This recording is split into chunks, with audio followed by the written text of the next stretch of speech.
this is Nox, and I decided to swap off of Stormweaver. I played it into the end game. We got to tier 14 or 15 maps, and I just wasn't really enjoying the infusion mechanic, and I wasn't really enjoying the mini game of having to pick up the infusions and all of that. So I decided to swap off, and what you're seeing in the background is what I decided to switch to. Apparently Warrior is bad, but I haven't really been experiencing that. This has been a very smooth playthrough for me. This is my first playthrough as a warrior, and I am playing a Leap Slam Fisher Titan. We are a Titan for the Aftershocks and for the ancestrally boosted effect, and we'll eventually get hulking form as well. And I've been clearing and doing single target DPS with Leap Slam pretty much exclusively, and it's been amazing. You literally just jump on top of enemies and they explode and die. The Fishers are being created from Crater support. We also have Aftershocks 2 linked to it for the additional chance to Aftershock. We have Rage 3 for the additional attack speed and just the rage generation on Leap Slam. For our 5th link, we have Branching Fishers. This is just to have them branch out, do a little bit more damage at the end. And then the final 6th link is just rapid attacks. I'm not 100% certain on rapid attacks here, but I had a 6th link. I had a perfect Ruler's drop, so I decided to use it in Leap Slam because I'm really enjoying the build. And we are absolutely blasting. For the additional single target, we do have Forge Hammer. So Forge Hammer is linked to Fist of War, Elemental Armament, Fire Penetration, and Aftershock 2 as well, just for the, the additional procs there. We also have Earth Shatter as well. I'm not really sure how much damage Earth Shatter is doing. Sometimes I use it and it blows up a boss. Sometimes I do it and it does nothing. So I haven't really kind of refined Earth Shatter. This entire build, though, is basically built around Leap Slam. And it's super simple. It's a 1-button build from start to finish. It's 2 buttons if you count occasionally pressing Forge Hammer. It's the 3 buttons if you count pressing Hammer of the Gods occasionally when you have the glory for it. Yeah, so the basic rotation is run around, press Leap Slam, and win. For your extra single target, you drop Forge Hammer, you Infernal Cry, and then you Leap Slam and win. If you want to add in more spells, you can, but that's what I've been doing, and having an absolute blast with it. Let's jump into game. Let's craft an upgrade for our weapon live right here in the video, and then we will talk about the passive tree. All right, so now that we're in game, let's go over the gear really quick. It's the same gear I was just using in that Savannah map. And then let's talk about the weapon. So I bought this weapon for, I think, 10 exalts, maybe 15 exalts. And I mostly just wanted it for the prefixes. It's on a base that I like. The Sacred Maul has better attack speed, and it's one of the higher level 2-handed mace bases. But I wanted, craft some upgrades here. So what you can do is you can buy a base with decent enough fizz damage. Prefixes are really the only thing we care about here. And then we can craft on it further using the new stuff. So what we can do is we can activate this omen here. So it will only attempt to desecrate a suffix. This is just to protect our very nice prefixes. We are going to do the Omen of the Liege for the random Animamu modifier. And then we are going to use a Preserved Jawbone to desecrate this item. So it has done that. We have a desecrated suffix here, and it has the reduced attribute requirements and crit damage bonus. We don't really care about either of those. And then what we can do to finish out the rest of the suffixes is use this Perfect Essence of Battle. Now, I believe that if you use this with the mod still unveiled, it will not remove it. Now, I'm not 100% sure. This is the first time I'm using this. I watched a Captain Lance video on how to craft some boots, and I kind of got the similarity with this. So theoretically, we should be able to use this Perfect Essence of Battle to get +6 on it and keep our Veiled modifier. I'm not 100% sure if it's guaranteed, but here we go. Nope, it did not. So that's totally fine. So now we have the +6 to level of all attack skills, which is still pretty good. And we can use this omen again and desecrate and hope it doesn't remove our +2 attack skills. Let's see. It did not. Cool. So now we have the desecrated mod and we have our +6 to level of attack skills. Let's go to the Will of Souls really quick. So we're here in the Well of Souls, and we have this Omen of Abyssal Echoes. We're looking for a specific suffix here, and it's the additional Fishers. So I want to hopefully have the guaranteed there. So I'm going to use this Omen, and I'm going to click here.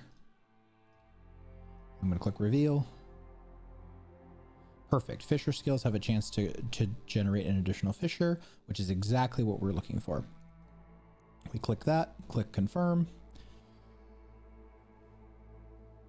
We get our weapon back from the creature here, and now we have a very, very nice weapon.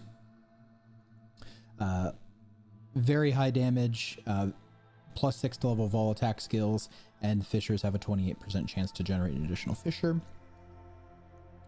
So we saw the other gameplay there, and it was shooting out a bunch of fissures. This is just creating more and more than we were before, and the +6 to melee skills is very, very nice. I remember my leap slam was like 9k before, and now we're up to 14k. So this is awesome. Big upgrade. Quickly talking about the rest of the gear, this is obviously my best piece now. This started as a 15 exalt item, so very, very doable for this level of mapping since we're in tier 15s. Ring is life resistances, a little bit of his damage that I desecrated on myself. This other ring is life resistances and some rarity. I could still desecrate this and fill out the prefixes. We will work on that next. Helmet with high armor, some life, some rarity res, and we have the armor applies to elemental damage. That suffix is something that I desecrated on myself. This chest piece I made, I bought the prefixes kind of as is, and then I triple exalted and got fantastic stuff. So I can't complain about it at all. I was gonna desecrate or use a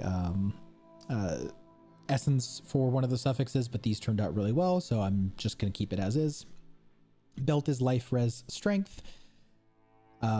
Gloves are probably my worst piece right now at only 139 armor. We got some flat damage, a little bit of mana leech, and armor applies to elemental damage, a little bit of life. And boots, fire res, chaos res, life, and armor. I don't really care about movement speed because it doesn't affect how fast leap slam goes, and this is how I'm traveling around the map anyway. You could spend a little bit more on your boots, lose a little bit of armor, and get movement speed instead, but I found that this is fine for me. We haven't anointed anything yet. We are still using Zoph's blood. This is just for the 24% increased maximum life. This does have life modifiers on it. I bought it this way. It's a super good roll and had the life modifiers on it already. I bought it for like 10 exalts, I think. So pretty cheap character so far. I think total, not counting what we just spent on crafting the weapon, we're at like a 60-70 exalt character, and then after the weapon craft we're probably looking at about a divine character now. Quickly talking about the passive tree, this is exactly what I had set up from leveling. Came down here to grab a brutal and smash and blood rush and burning strikes, and then I fill out these armor nodes a little bit later. Grab these armor nodes, grab the aftershock chance, the strength. Came over here to grab Behemoth for the extra life and area of effect, and again, more aftershock chance. We have this elemental damage armor applies to elemental damage over here, coming over to splitting ground for the additional fissure, and then this jewel socket. This is just a jewel I found in the ground, doing Trial of Sekimas, I think. Armor, life regeneration, stun threshold. The bleed doesn't really do anything for us, so this is basically a two stat jewel. We came down here to grab the mace strike stuff. More damage against heavily stunned enemies. We're stunning all the time with leap slam, so this feels really good. The aftershock chance here is also nice. Physical damage prevented recruiter's life just for additional recovery. Ancestrally boosted stuff is really good. Every other attack for us is ancestrally boosted because we are a Titan. I will note that I have not gotten my 4th ascendancy point yet. When I do, I will probably drop monstrous lineage and move over to hulking form instead. We do have brute strength. We are kind of strength jacking here. We don't have a ton. We have less than 300. I'd like to get that up a little bit more, but so far so good. Once we get hulking form, I'm sure we will have quite a bit more because, you know, these percent increased strength nodes. The nodes that I will say that I'm kind of questioned about is finality. This 100% increased damage with hits on enemies that are on low life seems nice, but I'm not really sure how much value it is. We're kind of like one-shotting most things. This is really just for like bossing, something like that. So character still work in progress. We're only level 85. I'll probably bring it up to level 90, rework the tree a little bit, and then give you guys another update. Hope you guys enjoyed. Warrior is absolutely blasting right now. I'm having a really great time with it. Thank you very much for watching. Don't forget to like and sub, and I will see you guys in the next one.